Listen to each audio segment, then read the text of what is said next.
Жолдошов эжекебиз так президенттик башкаруу болбойт экен, парламенттик башкарууга өтүш керек деди. Парламенттик да башкарууну көрдүк, президенттик парламенттик да башкарууну көрдүк, жыргап кеткен жокпуз. Мен экөөнү да тең көрдүм, экөөнү да тең иштедим мынакей. Бул жерде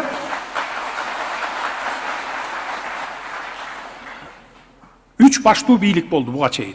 Билесиңер, 10 жылда, акыркы 10-чу жылдан 20-чы жылга чейин. Парламент өзүнчө бийлик, демеле монстр болуп алды. Андан кийин өкмөт, анан президент өзүнчө эле.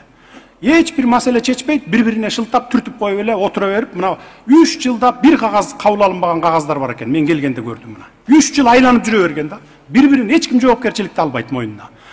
Пачкалап чаң басып жаткан деге срочно чечилчү кагаздар да чечилбейт экен. Анткени койгокуй буга мен жооп берип калбайын деп эле бири-бирине түртө берип, архивде жаткан документтерди биз жылдырдык алдык мынакей. Азыр болсо мына президент менен парламент өкмөт экөөнүн эмеси аппараты бириккен. Бириктирген биз дагы азыркы маселелер 1 сааттын ичинде кээде токтомдор кабыл алынат. Оперативдүү түрдө. Мына ошон үчүн азыр алдыга жылып кетип атканыбыз, жолдор салынып атканы, мектептер салынып атканы, армиябыз күчтөнүп атканынын бардыгы мына ошонун пайдасынан болуп атат мына. Жоопкерчиликти бир кишиге бергенде, балким мурдакы качып кеткен президенттерге деле ушинтип эле жоопкерчиликти толук мойнуна илип койсо, алар деле балким кой жоопкерчилик менин мойнумда деп ичинен болбосо да, сыртынан болбосо да ушу ичинен күйүп бышып, балким качпайт беле деген ой кетти да менде. Анткени жоопкерчилик менде болгондон кийин күнү түнү уктабай чыгат экенсиң, бир орчундуу маселе болгондо. Министрликтерди койгондо, ушул коп койгондон кийин мен ушул элдин алдында жүзүмдү кара кылбаса экен, ушу министрликти тартып кетсе экен деп ойлойт экенсиң.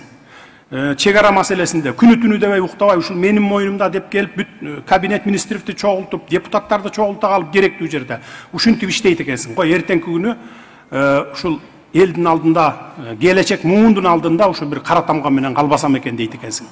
А мурунку 3 баштуу бийликте болсо бири-бирине түртүп, президент көшөгөнүн артында туруп алып башкарат, уурдаган өзү, жооп берген премьер-министр болуп калчу.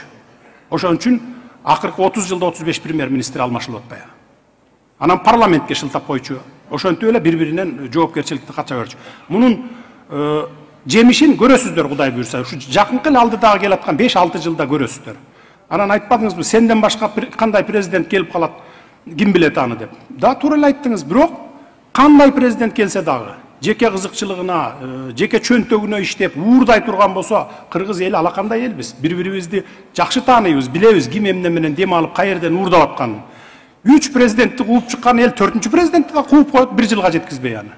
Көрбөдүкпү? Кыргыз элин эч убакта алдай албайсың. Чет өлкөлүктөргө 300 сомдон сатып жиберген лицензиялар боюнча айттыңыз. Бул бизге чейин болгон. Активисттер сиз түрмөдө жатканда ошолор чырылдап колдогон дейт, кордогон экен деди. Ооба, көпчүлүгү колдогон. Арасында акчага колдогондор да болгон. Чет өлкөдөн, чет жактардан акча алып алып колдогондор да болгон. Анан эми мен аларды сүйрөп барып, колунан жетелеп барып тиги чогулушка катыштырган жокмун дейм. Өзүңүздөр көрдүңүздөр, чет жактан акча алып келип алып, чогултуп алып туруп, месага акча, месага тиги бусик акча, месага тиги портерге акча, элди портерге жүктөп келди деп атат. Элди портерге жүктөп келгенде эл эмне мал баларга.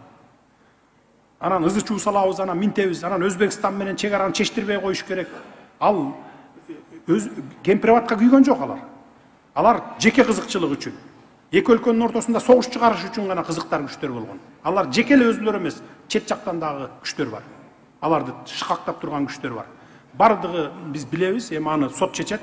Мен эч качан эме кыла албайм. Анан ушинтип элге бүлүк салам деп аткандарды сот камабаганда эмне кылат анан? Эмне башынан сылап отурабы? 25-30 кишинин кызыкчылыгы эмес, биз 7 миллион элдин кызыкчылыгын, анан мамлекеттин кызыкчылыгын карашыбыз керек да, тынчтыгын ойлошубуз керек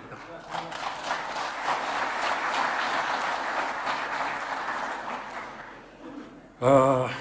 Кустурабыз дедиңер эле, кустурган жоксуңар дегендей бир нерсени айтып атат да. Урматтуу калайык калк. Мен азыр эсеп чотун билбейм, где-то бир 15 миллиардтан ашык сом баш аяк жыйналды. Прокуратура, ГКМБ, МВДдан болуп отуруп.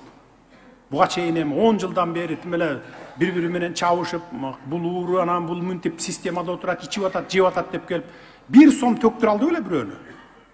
Жок да, мына биз 15 миллиард болгонун алдык го, колубуз көргөнүбүз, колубуз жеткенин алдык. Мисалы район боюнча эле кеп калат дароо эле. Камайм деди эле, анан минтем деди. Камадык. Алдык бүт баарын 2 миллиард сом төктүрдүк. Жанагы элдар адасын алдык. Азыр мына мамлекетке иштеп атат, сон болуп иштеп атат. Центр обслуживания населения болуп. Килейген торговый эмет. Квартираларынын баарын алдык, имуществоларынын баарын алдык. Анан эми дагы болсо көрсөк дагы алат элек. Болгон колубуз жеткен жерин алдык. Калган төккөндөр дагы мынакей как будто Камчыбек Кыдыршаевич алып жеп алгандай көрүп атпайбы? Ал төккөн адамдар барып туруп кассага төгөт. Кассадан бюджетке кетип атат. Мына министр финансов отурат, каржы министри. Бүт баары ким кызыкса баргыла. Биз азыр мурункудай жаап жашырып отурбайбыз.